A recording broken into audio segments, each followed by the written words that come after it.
विद्यार्थियों, आज हम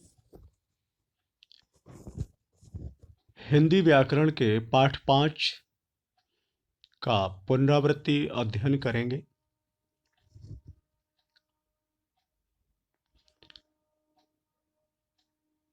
विद्यार्थियों, इस पुनरावृत्ति अध्ययन के लिए आपको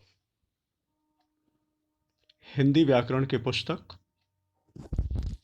अवश्य रूप से लाना होगा, तब अध्ययन में शामिल हो सकेंगे।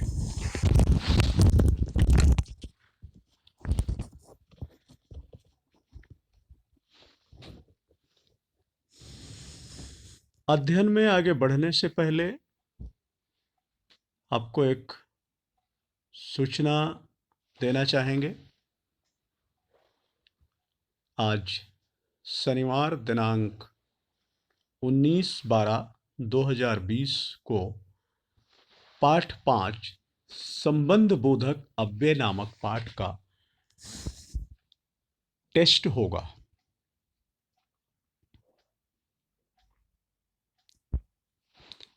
विद्यार्थियों, टेस्ट के संबंध में कुछ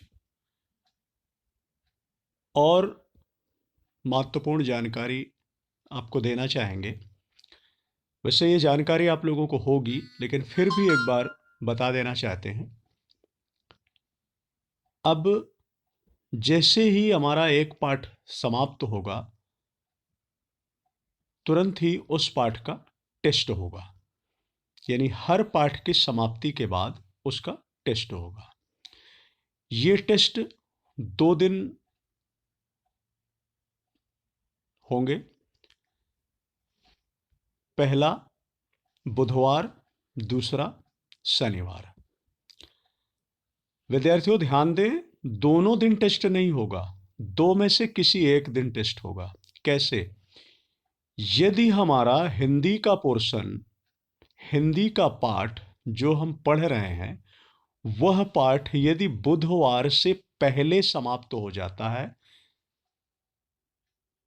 यदि यह पाठ सोमवार या मंगलवार में समाप्त हो जाता है, तो बुधवार को इस पाठ का टेस्ट होगा। यदि यह पाठ सोमवार या मंगलवार में नहीं समाप्त होता है, तो फिर इस पाठ का टेस्ट शनिवार को होगा। इसी प्रकार यदि कोई पाठ जो आप पढ़ रहे हैं वह शनिवार के पहले गुरुवार या शुक्रवार में समाप्त होता है, तो उसका टेस्ट शनिवार को होगा। यदि यह पाठ गुरुवार या शुक्रवार को नहीं समाप्त हो रहा, तो फिर यह टेस्ट बुधवार को होगा जाकर के। ठीक है, इस प्रकार से बुधवार और शनिवार ये 2 दिन टेस्ट के लिए हैं। 2 में से किसी एक दिन, जिस दिन के पहले भी ही आपका पोर्शन पूरा हो रहा है, पाठ समाप्त हो रहा है, उसी दिन में टेस्ट हो जाएगा। टेस्ट शाम 5 बजे से 8 बजे के बीच में आप किसी भी समय लिख सकते हैं। टेस्ट बुधवार के दिन हो या शनिवार के दिन हो, वह टेस्ट शाम को 5 से 8 के बीच ही लिखना है, उसी समय ही वो लिंक ओपन होगा। टेस्ट में केवल 10 प्रश्न पूछे जाएंगे और इन 10 प्रश्नों का उत्तर टिक करने के लिए आपको 10 मिनट का समय मिलेगा। समय पर उत्तर पूर्ण कर लें। जैसे अभी पिछली बार टेस्ट हुआ था, उसी प्रकार ये आगे के भी टेस्ट होंगे। तो जैसे आपने स्कूलिया में टेस्ट का लिंक ओपन करके बहुविकल्पीय प्रश्न और उनके सही विकल्प को चुन करके आपने उत्तर टिक किया था, उसी प्रकार से यहाँ पर भी होगा। तो ध्यान दें, समय 10 मिनट का, प्रश्न 10, हर पाठ की समाप्ति के तुरंत बाद टेस्ट। पाठ की समाप्ति के बाद जो भी दिन पहले आ रहा है, बुधवार या शनिवार, उसी दिन में टेस्ट होगा। ठीक है।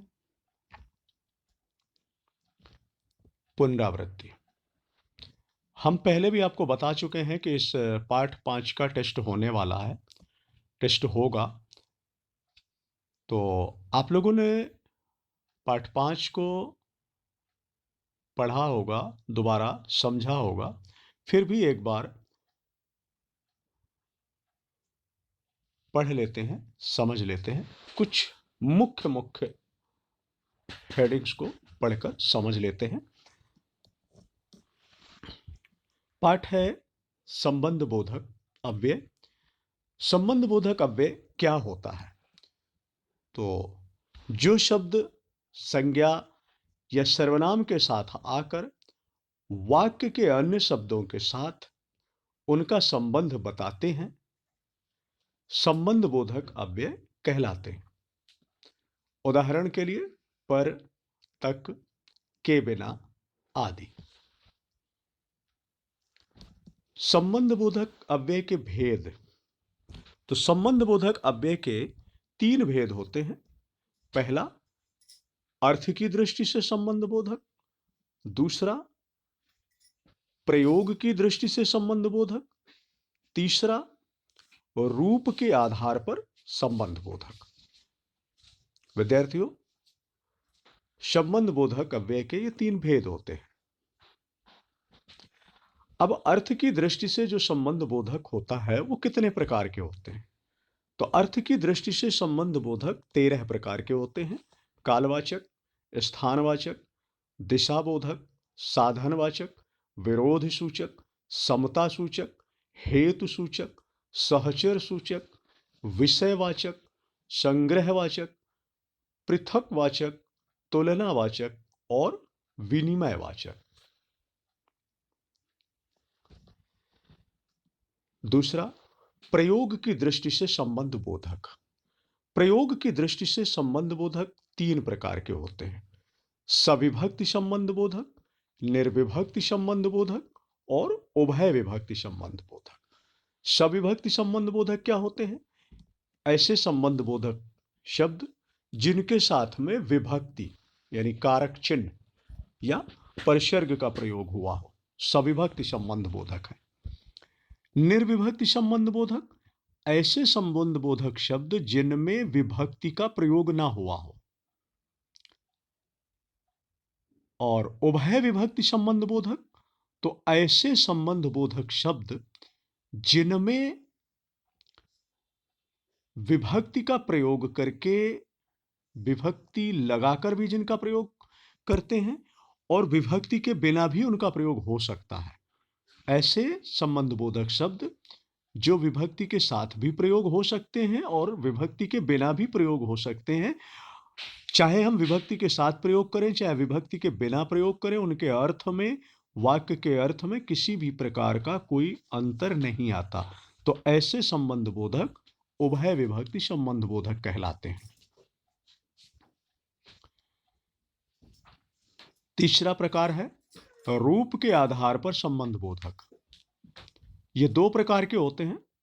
पहला, मूल संबंध बोधक। दूसरा, यौगिक संबंध बोधक। मूल संबंध बोधक क्या होता है?